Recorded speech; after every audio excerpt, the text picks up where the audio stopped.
This is my city. My city, where tradition and modernity harmonize.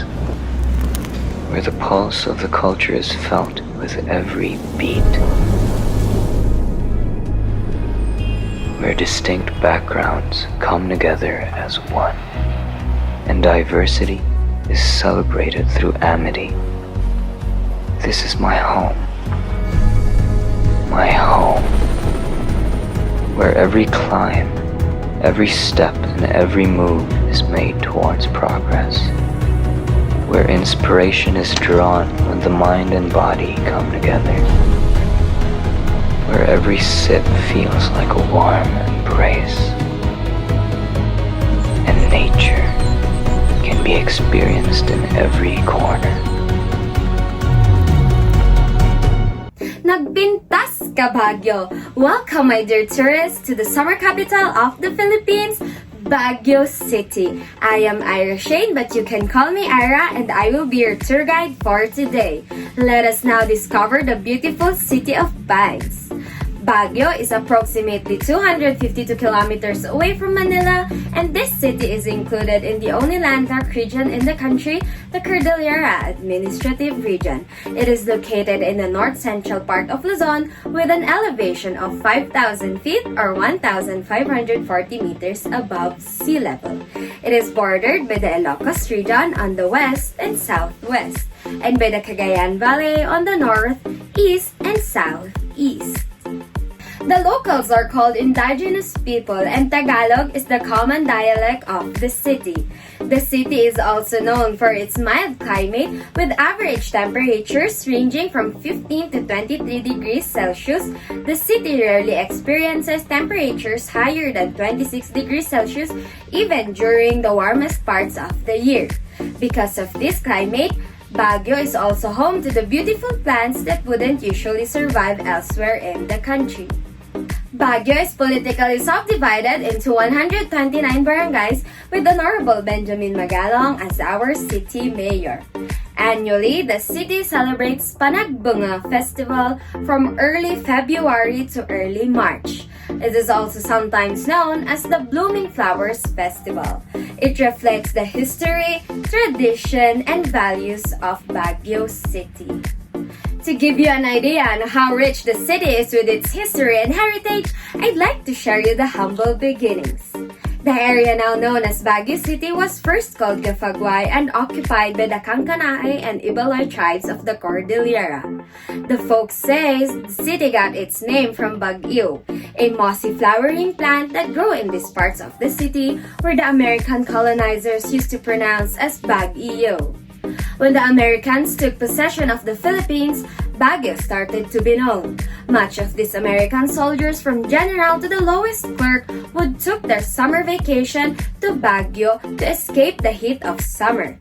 Then they named the city as the place of the summer capital of the Philippines. In the year 1903, the Filipinos, Japanese, and Chinese workers were hired to build the first road directly connecting Baguio with the lowlands of Pangasinan and Cannon Road. On September 1, 1909, Baguio was also declared a chartered city. They further developed Baguio City with building parks, public structures such as Wright Park in honor of the Governor General Luke E. Wright, Burnham Park in honor of Baguio City Planner Daniel Burnham, Governor Park Road, and Session Road. The primary economy of the city is its educational centers, for which it has an excess of 7 colleges and universities as well as a plethora of trade and technical schools. The secondary source income of the residents is its character as the commercial hub in the province of Benguet. Many of the agricultural and mining goods produced in Benguet goes to Baguio City for central distribution. The city is also a major off-retail center for the Cordilleras and the Ilocos provinces, with shoppers from those provinces coming to the city to take advantage of the diversity of competitively priced commercial products on sale, most of which are only available in Manila. Despite the city's small size, there are numerous shopping centers and malls in the business district catering to the growing commercial activity in Baguio. The areas of Session Road, Harrison Road, Magsaysay Avenue, and Abanao Street comprise of the trade center of the city. It is in these areas where commercial and business structures are found. First-class movies, houses, hotels, restaurants, department stores, and shopping centers are found in this downtown area. Shopping at the famous city market offers a wide array of locally sourced goods and products. Baguio City is also known as the top tourist destination to go to if you want to take a break from the tropical heat in the lowlands. Besides cooling off to experience the cold climate, the place has a lot more to offer, from abundant flora and beautiful parks to unique food and keepsakes. I know everyone is already excited to see the beauty of Baguio. So let's all now go to our very first attraction we have in the city is the Burnham Park. The Burnham Park is considered to be one of the famous parks in the city. The park is named after Daniel Hudson Burnham, an American architect and urban planner. He was also the one who laid plans and design for Baguio City. Most of the park's features were originally from Daniel Burnham's design, but a few changes and alterations were made to enhance the park's beauty. The park offers different areas such as the children's playground, skating rink, biking area, boating at the Burnham Lake, and Rose Garden. Our next attraction is a cultural and art center built by the local artists with a purpose of showcasing and preserving the heritage of Cordillera. I welcome you to Tamawan Village. Discover the way of life of the indigenous people and immerse yourself in their vibrant culture and heritage in this garden in the sky. Here are the things that you can do in this garden in the sky. View different artworks, be one with nature, buy souvenirs at the local craft shop, have a break at their coffee shop, attend art workshops and watch cultural shows, and see the cityscape in their viewing deck. Our next attraction is the Centennial Park, or formerly known as the Botanical Garden. You will be welcomed by a bas-relief sculpture made of cement and stone depicting the different rituals of the Cordillera tribes, with real live indigenous people who will be more than willing to pose for photos for a small fee. It was recently named Centennial Park, a valuable addition to Botanical Garden. It is a beautiful bronze sculpture by the famous Filipino artist Benner Villanueva, depicting the original builders of the city, composed of Cordillera natives, Americans, Chinese, and Japanese working together.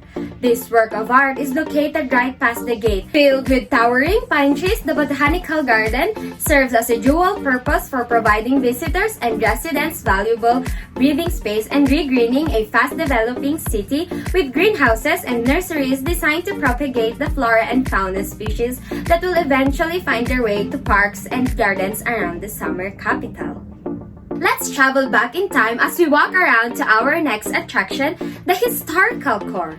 It is located inside Camp Janhay. The Historical Core was established for the people to reminisce and see the role that Camp Janhay had played in the history of Baguio City and the Philippines. Several structures that were constructed during the time of the Americans in the Philippines still stands and remains to be a reminder of the friendship between the Philippines and the United States. A former military facility, Camp Janhay draws golfers to the Jack Nicklaus designed course at the Camp Janhay Golf Club and the Baguio Country Club's green and fairways. Pine trees line to the Echo Trail, providing shade to joggers and hikers, while the Treetop Adventure caters to thrill seekers with zip-line courses. The Historical Core contains the Bell House Museum, a well-preserved American colonial residence. Inside the Historical Core, we will find the following: Liberty Loop, Panagbanga Flower and Totem Pole, Bell Amphitheater, Bell House, Cemetery of Negativism, History Trail, and Secret Garden. Aside from exploring the city's pine trees, cold weather, and amazing culture, Baguio summer experience would not be complete without a horseback riding experience. At our next destination, the Wright Park. Wright Park is one of many scenic parts of Baguio City. It is located at the city's eastern part and in front of the main gate of the mansion. Wright Park's main features are the Pool of Pines and at the end of the Circle Park.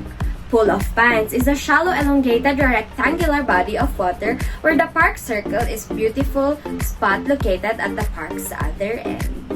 The city of Baguio is indeed a place full of wonderful attractions and more are being discovered. And here's a piece of good news for those who are searching for a new destination to visit in the city, the Mirador Heritage and Eco Park.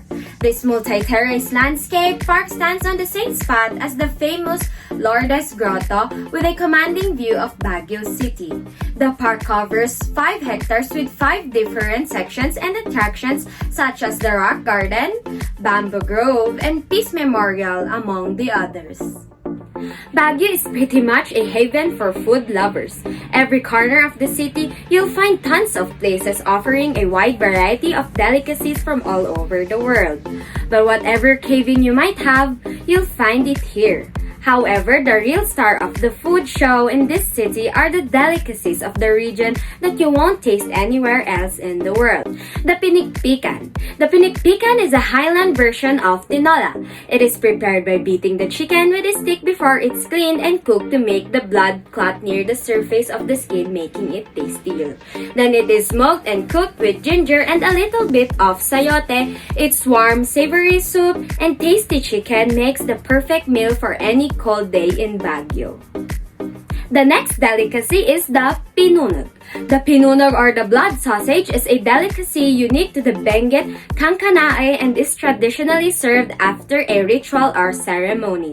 The sausage is made from the pig's blood, intestine, and spices that gives it a little chewy texture. You can have this together with a little bit of chili or vinegar. Another delicacy that you must try is the kiniing and etag. They are both dried pork produced from decades or old practices of preserving meat in the Cordilleras. Their difference is that etag is cured in salt while kiniing is soaked in water with boiled guava leaves and salt. It does not go under fermentation like the etag. Of course, your Baguio experience would not be complete without having to taste the delicacies of the city. And with that, my dear tourists, thank you so much for sticking with me until the end of our tour. I hope that you will all visit my beautiful hometown and the summer capital of the Philippines, Baguio City.